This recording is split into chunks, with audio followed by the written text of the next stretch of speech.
Jadi jangan dibayangkan nanti sampah UNES itu 12 sampai 15 ton. Bisa jadi pada saat mahasiswa sudah masuk itu bisa Lebih banyak. 2 kali lipatnya mungkin.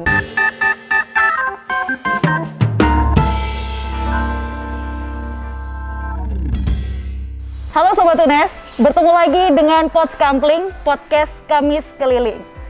Kita tahu sendiri bahwa permasalahan sampah selalu mengalami peningkatan setiap harinya. Tetapi kapasitas dari TPA sendiri mengalami sangat penurunan. Maka dari itu, Universitas Negeri Semarang punya solusinya. Dan hari ini saya Berlian Ayu Septiana sudah bersama dengan 2 orang yang sangat luar biasa sekali. Langsung saja di samping saya, ini dia ada Prof. Amin dan juga Pak Luke. Selamat siang Prof. Amin dan juga Pak Luke. Selamat siang. Selamat siang. Oke, sebelum itu saya ingin mengingatkan kepada teman-teman yang menonton acara pada hari ini ya, bahwa Prof. Amin ini adalah selaku Kepala UPT Konservasi UNES. Betul Prof. Amin? Kepala UPT Pengembangan Konservasi. Oke, betul. Lengkapnya seperti itu ya teman-teman. Dan untuk Pak Luke sendiri, kalau boleh tahu sebagai apa Pak di sini? Pengelola tempat pengelolaan sampah terpadu UNES. Oke, bisa dilihat ya teman-teman bahwa di belakang kita sekarang ini ya Prof. Amin dan juga Pak Luke, banyak sekali tumpukan sampah organik yang memang kita tahu sendiri bahwa ini tuh sangat harus penting sekali diolah gitu. Tapi sebelumnya, sebelum kita akan masuk ke dalam acara pada hari ini membahas tema-tema ini, gimana kabarnya Prof. Amin dan juga Pak Luke, sehat? Alhamdulillah. Alhamdulillah, sehat. harus Amin. sehat ya. Baik, dan juga saya juga ingin mengingatkan kepada teman-teman semuanya bahwa acara pada hari ini itu mengenai pengelolaan sampah dari TPA ini sendiri. Lokasinya untuk di sini tuh ada di Jalan Imam Bonjol, betul ya Prof. Amin ya? Betul. Oke. Nah sebelum itu mungkin Prof. Amin dan juga Pak Luke ada beberapa yang saya ingin tanyakan begitu. Bagaimana sih awal mula kenapa bisa membuat tempat pengelolaan sampah yang ternyata ini sangat berimpak besar sekali untuk kehidupan masyarakat? Ya. Baik, mungkin saya sendiri dulu dulu ya. Boleh, monggo. Jadi UNES itu kan memproklamirkan sebagai Universitas Konservasi itu tahun 2010 12 Maret ya. Dan dari situlah kita kemudian menerapkan kampus berkelanjutan. Sebagai konsekuensi kampus berkelanjutan, kita melakukan berbagai hal. Apalagi kita mengikuti pemeringkatan UI Green Metric yang untuk mengukur kampus keberlanjutan itu sendiri. Nah, salah satu dari kategori yang dikompetisikan di sana adalah bagaimana kampus mengelola sampah. Jadi sementara yang dulu kita hanya dilakukan mengumpulkan saja, mengumpulkan dan membuang, begitu ya Mas Luka ya. Dan itu akan membebani TPA tadi. Betul yang tadi disampaikan. Oleh karena ini UNES punya inisiatif untuk mengolah sampah sehingga nanti yang dibuang itu sangat sedikit atau bahkan tidak ada. Seperti itu yang mengawali. Oke, jadi awalnya seperti itu ya Prof Iya. ya. Tapi mungkin kalau misalnya kita lihat sendiri gitu ya Prof ya, bagaimana perkembangan dari tempat pengelolaan sampah UNES sendiri ini, apakah sangat berdampak signifikan sekali mulai dari tahun 2010 apalagi sampai tahun 2021 sekarang ini Prof? Ya jelas sangat berdampak positif ya. Betul. Karena apa? Dulu kan kita tadi saya sampaikan hanya mengumpulkan kemudian membuang. Nah, tahun-tahun 3 tahun 4 tahun yang lalu sebelum ada tempat pengolahan ini, itu kita mempunyai tempat pengolahan sampah membuat kompos. Tetapi sangat kecil, sangat tidak memadai. Ada di dekat FIK. Sangat tidak memadai sehingga dan itu mengandalkan 1-2 orang tenaga kerja dengan sampah yang sama. Itu tentu tidak hasilnya kurang. Nah, kemudian setelah pengalaman itu, kita pengalaman bagaimana ternyata sampah UNES belum dapat dikelola dengan baik, kemudian dibangunlah ini. Sehingga yang dibuang sangat sedikit atau bahkan untuk kampus UNES sudah tidak ada lagi yang dibuang. Semuanya diolah. Luar biasa sekali ya, dan sekali lagi ini di Universitas Negeri Semarang. Tapi menarik sekali kalau tadi berbicara bagaimana awal mula dari tempat pengelolaan sampah ini, Prof. Ini saya tertarik dengan mungkin Pak Luke, mungkin bisa dijelaskan bagaimana nih Pak, di lapangan seperti apa tempat pengelolaan sampah yang ada di Universitas Negeri Semarang ini? Baik, Pertama-tama ini sebuah hal yang mungkin tidak mudah, tetapi segala sesuatunya kalau dijalankan dengan ada keyakinan menjadi suatu hal yang enak dijalani. Visi UNES sebagai Universitas Konservasi memberikan sebuah bukan ide, tapi suatu hal yang bisa dieksekusi, yang dimana sampah itu bukan dibuang, tetapi diolah dan dijadikan produk sampah. Jadi dari pengembangan konservasi mempunyai visi yang dimana konservasi itu kan bagaimana mengembangkan. Nah, sampah tidak hanya dibuang, tapi diolah dan dijadikan produk sampah dan bisa mempunyai nilai ekonomi. Seperti itu. Luar biasa sekali. Tapi saya sedikit bertanya soal sampah-sampah ya ini sendiri ya. Bisa dilihat mungkin teman-teman di belakang kita. Saya penasaran sampah yang ada di belakang kita saat ini tuh berasal dari hasil pembuangan mana sebetulnya, Prof atau Pak? Ini Pak Luka nih. Gitu. Karena yang setiap hari melihat berapa kali Iya. mobil sampah datang Ya, itu Pak jadi Luka. ini adalah keseluruhan sampah yang dibuang dari wilayah kampus Universitas Negeri Semarang. Mulai dari kampus timur, kampus barat, itu ditampung di sini. Per hari itu total sampah organik, bukan organik ya, total sampah yang masuk itu kurang lebih sekitar antara 12 sampai 15 ton. Ton, Mbak, itu bukan beras ya? Ton, betul. Ton. Sampah tapi ya. Sampah. Dan karena UNES merupakan Universitas Konservasi dan wilayahnya itu merupakan terdiri dari memiliki rindangan pohon, Ada 1.500 pohon, Mas. 1.500 pohon ya, itu hampir 85% sampah yang masuk adalah daun. Seperti Dan- ini. Iya, Daun iya. seperti Dan ini. dari sini pengembangan konservasi, bagian pengembangan konservasi, Prof Amin menyampaikan bahwa harus ada produk sampah yang terkait dengan sampah organik itu, Baik. seperti itu.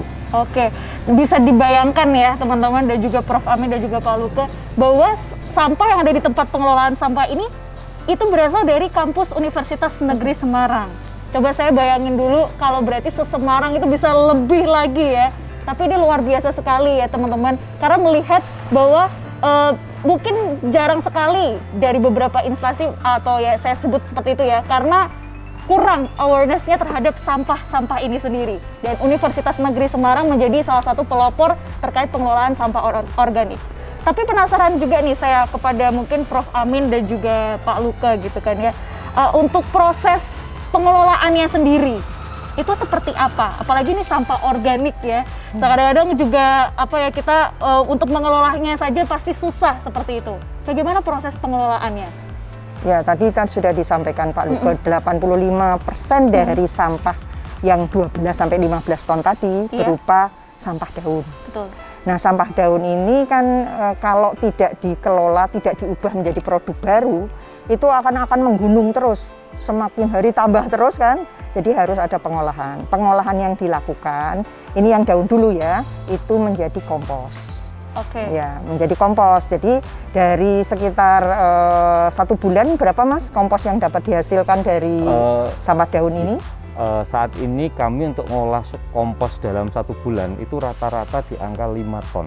5 ton. 5 ton. Dalam 1 bulan kami menghasilkan 5 ton kompos dari daun. Oke. Itu hanya dari daun saja bisa menghasilkan 5 ton, betul sekali. Tapi kalau untuk jenisnya sendiri, itu kita berbicara soal jenis sampahnya itu jenis sampah apa ya? Organik. Ini Seperti organik, apa? Ha-ha. organik, daun-daun organik, tapi kan campuran. Campuran, Jadi baik. kita tidak memisahkan itu pohon apa Oh, tidak. baik. Berarti Jadi di sini fokusnya lebih ke untuk membuat produk kompos begitu Iya, ya, Prof produk Amin kompos, ya. ya. Luar biasa sekali, 5 ton. Bisa 5. dibayangkan ya, 5 ton gitu. Nah, ini yang menarik juga untuk mengolahnya sendiri. Kalau tadi 1 hari kira-kira ada berapa ton tadi Pak Luka mungkin? 12 antara 15 ton. Iya, 12 sampai 15 ton. Pengolahannya sendiri pastinya tidak mudah kan ya Pak Luka dan juga Prof Amin. Itu membutuhkan waktu kira-kira berapa hari untuk pengolahan dari sampah organik ini? Jadi kami dalam hal ini akan melakukan pemilahan. Dari total sampah yang masuk itu akan kita pilah. mana yang sampah organik, mana yang sampah anorganik. Sampah anorganik itu berbicara terkait dengan plastik, botol plastik, bungkus makanan, yang intinya tidak bisa teruraikan secara baik dan membutuhkan waktu lama. Dan itu pengolahan kami dalam 1 hari, kami berusaha untuk menghabiskan dengan pertama adalah melakukan pemilahan, yang kedua menghabiskan sampah dengan dicacah. Sampah daunnya dicacah jadi kecil-kecil. Setelah itu diaplikasikan ke komposter. Dan 1 hari kami berusaha memaksimalkan untuk habis minimal 50% dari sampah yang datang. Baik, oke. Jadi harus dalam sehari menghabiskan 50%. Iya. 50% dicacah kemudian dibuat di kompos. Oke. Tapi komposnya sendiri kan butuh waktu berapa minggu, Mas? Kurang lebih sekitar 6 minggu. 6 minggu baru bisa seperti ini. Bisa seperti ini. Ya. Oke, ini UNES Eco Farm kompos daun. Cocok untuk semua jenis tanaman, betul? Cocok. Ini Baik. sudah saya coba, cocok untuk semua. Bagus sekali. Ini luar biasa sekali. Jadi tidak mudah ya teman-teman untuk proses pengaplikasiannya sendiri seperti itu. Membentuk menjadi kompos saja membutuhkan 6 minggu ya 6 Prof minggu. ya. Tapi ada nggak sih mungkin dari Prof Amin atau Pak Lukas sendiri yang berada di lapangan ini terkait kesusahan gitu untuk mengelola sampah organik ini sampai hingga bisa menjadi produk kompos seperti ini? Secara ini nggak ada kesusahannya sebetulnya ya, hanya butuh waktu yang betul. lama. Dari supervisi bagian pengembangan konservasi dari Prof Amin memang sangat membantu dalam hal ini dengan memberikan resep rahasia. Yaitu eko. Nah, nanti kita juga akan ekoenzim. Ekoenzim. Kita mau mengembangkan ekoenzim. Oke. Yang setelah ini itu mengembangkan ekoenzim juga. Ekoenzim itu Cuman ekoenzim itu butuh sampah basah. Sedangkan saat ini kan masih daring sehingga sumber sampah basahnya kantin kan tidak ada. Betul sekali. Sehingga tapi ke depan kan mau nggak mau kita akan luring, Iya, luring. dan akan menghadapi sampah basah. Jadi jangan dibayangkan nanti sampah UNES itu 12 sampai 15 ton. Bisa jadi pada saat mahasiswa sudah masuk itu bisa lebih banyak. 2 kali lipatnya Iya. mungkin. Kan Betul ada sekali. berapa warga mahasiswa yang akan membawa plastik, makan dan seterusnya, dan kantin juga buka dan kita siap dengan pengolahan menjadi ekoenzim. Selain itu kita juga mengolahnya untuk makanan maggot. Nanti bisa cerita banyak. Maggotnya itu bagus juga karena luar protein biasa. tinggi. Oke, tapi saya penasaran untuk progresnya sendiri untuk ekoenzim ya, Iya. Prof ya, dan juga makanannya itu sampai mana nih kira-kira? Kalau maggot sudah jalan, hasilnya berapa Mas? 1 hari saja? 1 hari kami rata-rata di angka 60 sampai 100 kilo. Kilo maggot. Maggot itu ini larva ya. Iya. Larva yang punya kandungan protein tinggi yang biasanya digunakan untuk makanan ternak atau ikan. Ini sudah menghasilkan di belakang ini ada. Baik, nanti mungkin bisa dicek Ya, ya teman-teman. bisa dilihat, ya. Jadi selain nanti produk kompos saja sudah ada beberapa produk-produk yang disiapkan Ya. tentu. Ini luar biasa. Ekoenzimnya masih baru mau dilakukan. Oke, ini luar biasa sekali ya. Tapi jujur saya juga penasaran lagi nih, Prof Amin dan juga Pak Luka, terkait sampah ini kan memang berasal hanya dari lingkungan Universitas Negeri Semarang yang kita tahu sendiri bahwa di tengah-tengah Universitas Negeri Semarang itu ada beberapa masyarakat di perkampungan gitu. Apakah itu termasuk juga atau hanya Universitas Negeri Semarang saja? Enggak Mas, ayo. Ini yang di lapang tahu persis. Menarik sebenarnya. Kami dalam hal ini memang dikhususkan untuk hanya menerima itu sampah yang berada di lingkungan kampus Universitas Negeri Semarang. Tetapi kami juga akan membantu mengedukasi masyarakat karena permasalahan sampah itu klasik. Bahwa permasalahan sampah itu harus diselesaikan dari sumbernya. Kalau kita berbicara adalah di posisi rumah, di posisi rumah tangga. Jadi kami juga nantinya dengan Prof Amin sudah berdiskusi. Saat ini sudah jalan ini sudah beberapa. jalan. Kami sudah menerima sampah dari masyarakat yang hanya sampah organik, Sampah basah. sampah basah. Sampah Oke, basah. baik-baik. Berarti harus digarisbawahi hanya sampah organik yang basah. Ya, begitu dari dapur Dari biasanya. dapur. Baik. Jadi yang masyarakat sekitar sini ini udah kerjasama dengan kami. Caranya bagaimana, Prof Amin? Apakah dari masyarakat itu langsung datang ke sini atau mungkin dari Nah, ini yang tim- menarik. ya. Ini idenya Mas Luke nih. Jadi kita membantu. Ini kebetulan baru mau jalan ya. Oh, iya, Baru mau baik. jalan. Itu masyarakat akan diberi wadah yang sudah disiapkan Iya. oleh Mas Luke atas nama UNES juga. Iya. Wadah itu diserahkan ke penduduk. Mereka setor ke sini, dibawa ke sini. Nanti kita siapkan sayuran. Jadi Mas Luke itu di belakang ada mengembangkan kebun sayur yang nanti setiap yang menyetor sampah basah itu mendapat sayuran sesuka dia. Mau sayuran apa tinggal pilih. Mau kangkung, mau bayam, mau Baik. ini. Tapi ini masih dalam program. Baik. Tahun ini terlaksana karena memang harus dilaporkan tahun ini Iya. Mas. Jadi tahun ini harus terlaksana. Ditunggu ini ya, luar Iya. biasa. Jadi istilahnya barter begitu Iya, ya? barter, tapi masyarakat memberi sampahnya, Oke. memberikan sampah yang dihasilkannya, kita memberikan sayur yang diinginkan, yang disukai oleh keluarganya, seperti itu. Wow. Ini konsepnya Mas Luke ini. Oke, Mas menarik. Luke ini Iya. yang punya ide. Itu yang namanya juga Prof Amin menyampaikan itu ada istilahnya namanya SMS-ku. Nah, Sayur mayur nah. sehat kampus UNES. Jadi sayur mayur sehat, SMS-ku.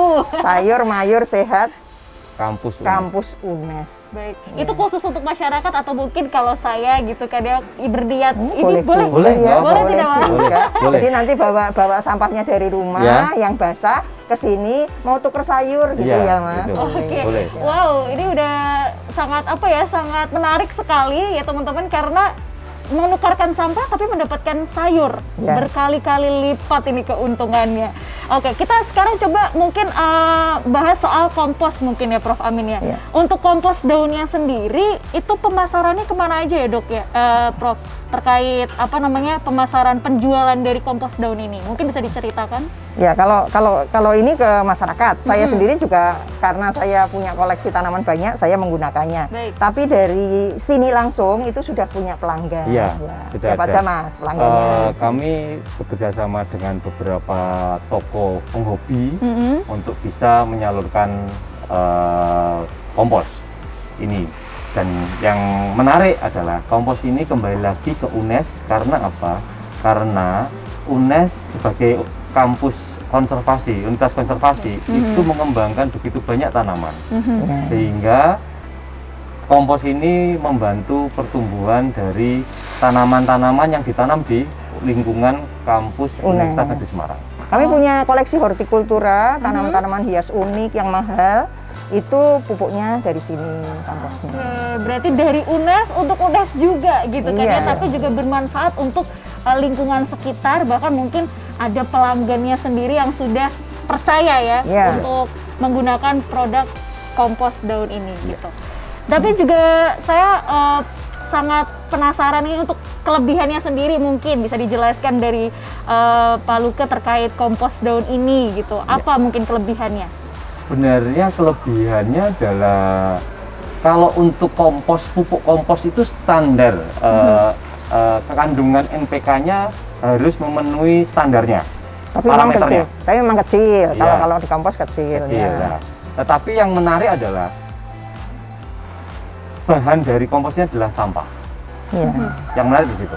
Oke. Jadi kompos kan biasanya melibatkan biasanya dicampur dengan kotoran ini Mas, Kotoran hewan. binatang, hewan, Iya. ternak. Tapi di sini kita tidak menerapkan Iya. itu. Jadi pure hanya dari daun yang dicacah-cacah, diperlakukan dengan E4 Iya. ya. Kemudian ditunggu sampai kemudian jadi seperti ini, kemudian ini. Hanya kami sedang dalam proses untuk isinya apa saja itu dalam proses. Memang Oke. Iya. belum ya, kita masih Belum. belum Melakukan laboratorium. pemeriksaan lab untuk kandungannya. Tapi saya sudah mencoba secara fisik sampah ini karena dia remah, dia akan membantu perubahan fisik tanah. Jadi secara fisik tanahnya akan menjadi gembur dan seterusnya. Seperti Wow, luar biasa sekali. Jadi benar-benar apa ya, ini tuh full organik ya. Kalau biasanya memang saya tahu sendiri bahwa di TV-TV atau bahkan beberapa lingkungan saya pun menggunakan kompos itu masih menggunakan kotoran hewan. Tapi Iya. kalau dari Universitas Nggak Negeri ada. Semarang tidak ada. Jadi tidak ada. pure organik seperti Pure daun ya. Daun. Daun saja. Kalau ini ya organik semua ya, tapi ini Ya. daun saja ini. baik. Nah, ini untuk dari tempatnya sendiri, kita tahu bahwa tempat pengumpulan sampah di sini, pengelolaan sampah ini kan berada di tengah-tengah masyarakat begitu.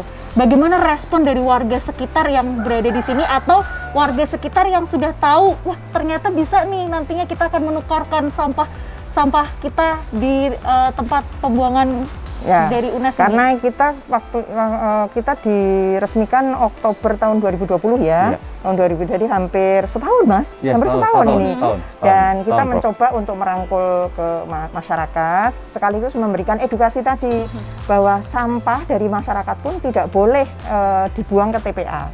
Harus diolah sedemikian rupa menjadi produk yang punya nilai ekonomi seperti itu. Baik. Sehingga ya justru yang kemarin yang mau ditukar dengan sayur itu ya masyarakat sekitar. Masyarakat sekitar sudah datang ke sini kemarin Iya, ya, Prof. sudah ke sini melihat-lihat seperti apa peran mereka bisa berperan di mana, tapi membuang sampahnya ke sini saja, tidak perlu dibuang biasanya kan lewat lewat angkutan Betul sampah sekali, itu iya. tidak perlu, jadi ke sini saja bahkan dapat sayuran. Berarti masyarakat sudah mulai diedukasi begitu Iya ya? Iya. sudah. Oke, luar biasa, sangat Sudah. menarik sekali ya.